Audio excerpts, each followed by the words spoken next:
So yun, magandang araw sa inyo mga utol. Welcome back dito sa loop natin. Bali ngayon, mag-aabang tayo ng mga ibon natin mamaya dahil may mitos yung mga ibon natin. So bali, pinamitos natin yung mga nakaderby nating ibon. Yung ibon natin sa BFRC, yung ibon natin sa NHPC, at saka yung mga i-entry natin sa BBC. So bali dito sa loop ko, pinamitos ko yung dalawa. Yung ano natin, yung brown, yung naka-entry sa BFR, saka yung black check white plate yung naka-entry natin sa NHPC. So bali ngayon, kinarga ko sila sa NHPC, sa midtoss ng NHPC sa Cabanatuan Nueva Ecija. So bali silang dalawa yung nakakarga doon. Tapos yung mga ibon naman doon sa loop ni Kuya, pinamitos ko sa tropa. Ang release point naman doon Gimba Nueva Ecija. So bali magkaiba ng release point 'yon. Dahil yung mga pang NH nga natin sa Cabanatuan, tapos yung mga pang BBC natin sa sa Gimba. Ayan, pero lapad naman yung mga ibon, maya-maya pang konti ang datingan nila, kaya ayan, palipad muna tayo ng mga pang south. Ayan, palabasin muna natin sila. At nang sa ganun makapagpalipad muna tayo bago tayo mag-abang ng mga ibon, dahil itong mga pang south nalalapit na rin yung training nila. Nag-declare na yung club namin na i-ready na yung mga ibon. Kaya ito dapat igayak-gayak na rin natin sila. Ayan sila So i-ano lang natin tong isa, bubukod, huhulihin lang natin kasi hindi natin to sinasabay. Ayan muna ito lang yung mga ano natin, unang palalabasin. Mamaya na natin ito isasabay. Ito yung natin, yung pang nerd natin na bumalik. Ito isa nasa pugad pa Ayan meron kasing inakay ito So nagpisa na to. Pang south natin may may young bird na nagpisa na, magulang yung, may ilang piraso nga kasi tayong magugulang na pang south, yung mga first batch natin yun. Ang ingay ng pinto. Ayan, so yun yung 13 nating pang south na young bird. So sila muna yung palalabasin natin habang ala pa yung mga ibon natin na minitos. Ayan, okay yung panahon, maganda. Kaya ayan, mag-release muna tayo ng mga pang south. Follow play muna tayo. Ayan. Sigurado mabilis lang naman din yung magiging uwian ng mga ibon natin doon sa midtoss, dahil malapit lang yung release point. Alapang 60 km ata yun. Kulang-kulang 60 km yung Cabanatuan sa Kagimba. Ayan. So ayan, nire-ready na natin itong mga pang south natin. Dahil malapit na rin nga mag-start ng training, dapat nga makapagpukol na tayo Pero yun, medyo palakasin muna natin itong mga ibon natin. Ayan, so naka-ano nga to, mga naka-force molt. So bunot yung mga pakpak nila, tigis ang pakpak nila, binunot ko. Pero ayun, ganun pa man, pinalilipad natin. Kaya tigis ang binunot natin pakpak, para hindi sila mabakante ng lipad, para kahit pa paano napapaloplay pa rin natin kahit na ganung naka-force molt sila. Ayan medyo tumaas sila at mukhang dadayo. Ayan, so dumiretso sila, ayun, papalayo. At maglilinis muna ako sa loop para pagdating ng mga ibon na galing ng midtoss, okay na dito sa loop nila. Ayan medyo pa, madumi pa ayan. Ayan, maglilinis muna ako ng mga ng kulungan natin mga utol. So yun mga utol, naglilinis tayo ng loop. Dumating yung isang ibon natin na minitos sa NH Ayan, nandito na siya. Ayan, di pa ako nakakayari maglinis, dumating yung ibon. So sana yung isa dumating na rin. Ayan, kasama niya yung black check white type Pasok na. Ayan. So ayan na, yung brown, yung isa galing ng Cabanatuan. Dumating siya 7:27. 6:45 pinawalan yung mga ibon, dumating siya 7:27. Saan yung isa natin, yung black check? Di pa ako nakakayari maglinis yung black check naman, nasa na? Ay, ang aga nung brown, yung black check, wala pa.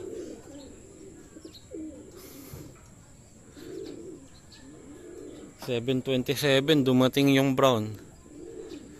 Ayan, habang wala, tatapusin ko muna yung nililinis ko. May palkon pa dun sa gawido So ayan, dumating na sana yung black check. Huwag na sana siya magpalit. Ayan, ang aga dumating nung brown So dumating na rin sana agad yung black check natin. So yun, tuloy ko muna yung nililinis ko. Ere na, yung black check. Ayan o. Ayan, tamang-tama. Dumating na rin siya. So muna to. Hindi ko pa nailalagay yung tubig nila eh. Dahil katatapos ko lang maglinis dito sa isang section no, sa kulungan ng mga pang north. Nasaan na? May palkon pan lumilipad doon, no? Baka matakot yung ibon. Ere. Ayun. Ayan. So ayan na yung isang NH natin. So, kompleto na yung dalawang ano natin. Dalawang minitos natin sa NH. Ayan. Yung mga ibon sa Gimba, mukhang ano. Hala pa. Maya pang konti siguro yun. Ano yung pinawalan? 638. Ayan, dumating yung ano natin, yung black check white flight, 729, 727, saka isang 729. So yun, kompleto na yung minitos natin sa NH. So di pa ako nakakayaring mag-asikaso dito sa loft, dumating sila bigla. Ayan o. Ayan. So, ayan, tapusin ko muna yung nililinis ko. Tapos yung mga ibon naman doon sa kabilang loft, pang aabangan natin, yung kay kuya. Ayan. So ayan, ngayon lang natin naibigay yung tubig. At maaga yung naging uwi nila eh. So wala pang isang oras nila linipad yung kabanatuan. Yung ito nga first bird natin, ano lang 727, 645 sila ni-release eh. 727 dumating tong brown natin, yung first bird. Tapos itong second bird natin, ano siya, 729. Ayan, medyo maaga yung naging uwi nila. Ayan, ayos, nakakompleto na nga tayo. Ayan, so preparation to para sa fourth lap derby ng NHPC at final lap derby naman ng BFRC. Tapos yung mga nasa lap ni Kuya, preparation para sa first lap derby ng BBC. Ayan, so bali tatlo lang yung kinarga natin dun sa lap ni Kuya. May problema yung isang ibon natin, so mamaya papakita ko sa inyo kung ano yung problema ng ibon. Ayan, abangan natin yung mga ibon dun sa kabilang lap. So yun at bumalik yung isang ibon natin na pang south, kasama to ng mga pinawalan natin. Yung may anak bumalik so binalikan niya yung anak niya. So yan lang ang problema pagka ganitong may inakay. At ang focus niya ay nandito sa anak niya. Ayan So isa lang naman yung anak nila at ang ganda pa ang ganda pa ng puso at ganda ng pagkakapisa. Baka buhayin ko na to siguro ililipad ko to ng norte. Ayan, matino naman yung lahi ng magulang nito. So bali itong hen, line siya ni Macbullet. So sa mother side, siya, related kay Bullet. Tas yung father side nito, line nung Vandenbroek Anby na Melchor Galutera. Tapos ang napang-asawa niya ay kapatid ni 715. Tapos nakakross sa line nila 77, 187 saka 115. Kaya subukan ko yung yung naging anak nila. Kaya binuhay ko yung nag-iisang itlog nila para masubukan ko yung anak, yung nag-iisang inakay nila. Tignan natin kung ano magiging lipad sa north. Pwede natin ilaban yan ng north, ihabol natin. Ayan, so abangan natin yung mga ibon doon sa lap ni Kuya, tas yung mga pang south natin. Ito may kasama. Ayan, lumipad na yung isang blue bar, yung all bird. Ayan. So paliparin ko din yung hen, yung bumalik. Ayan, dyan yung mga kasamahan niya. Para ma-exercise ng gusto yung ibon. Hindi pwedeng hindi siya lumipad. Ayan. So mayroon pang kasamang dalawang brown. Ayun, habang naghihintay tayo ng mga ibon doon sa loob ni Kuya. Ayan. Tignan natin muna tong mga pang south natin. Ang ganda nung kasama nilang ibon parang orange. Dalawa pa, mukhang young bird.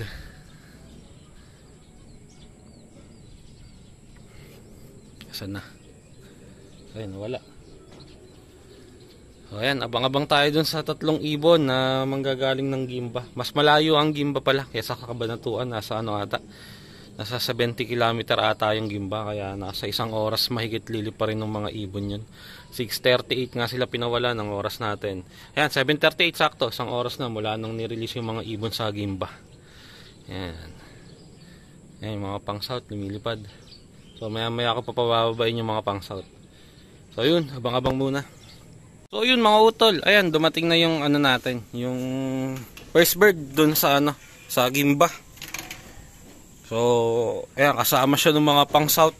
Hindi tuloy agad nakababa yun, no? Yung blue bar white light, siya yung unang ibon na dumating. Dumating siya 7:46.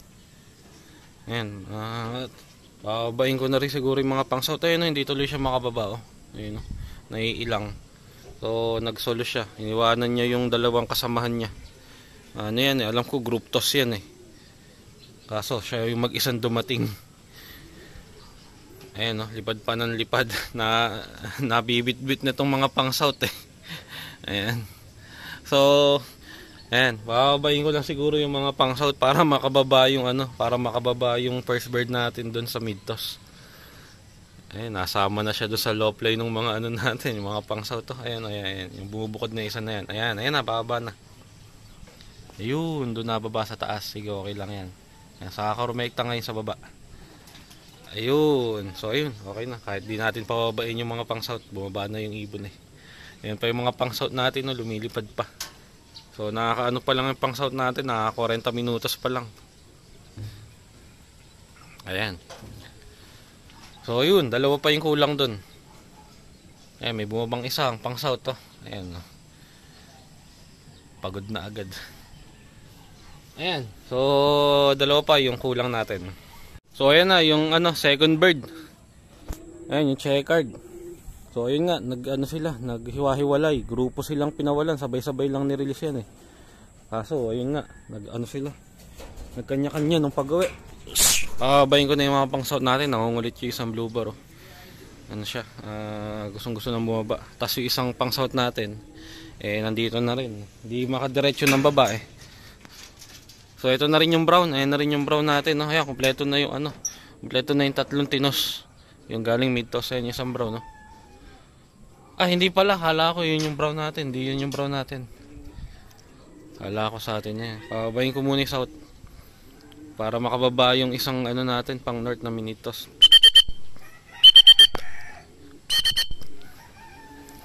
Ayan. Ayan, pasok na. So ito yung minitos, ayan na. Ayun na rin pala yung brown, kompleto na yung minitos, tatlo. Ayan. So okay na, may naging uwi nila. Nauna yung isa, yung blue bar white light. Maya-maya lang dumating din tong mga ilang minuto dumating tong dalawang ibon na to. So kompleto na rin yung minitos natin sa Gimba, Nueva Ecija. Meron pang isang dagit, bumaba din, brown. Ayan. So yung mga pang south natin, eto na, kumakain na sila. So lang, nasa 40 minutos lang sila mahigit lumipad, 45 minutes. So yun nga, na rin, malapit na rin yung training nitong mga pang south dahil nag-declare na nga yung club namin na i-ready na yung mga ibon natin. At itong mga pang south natin, naman na, palakasin na lang nga. So yun, at punta tayo dun sa loob ni Kuya, tingnan natin yung ibon doon, yung tatlong minute toss.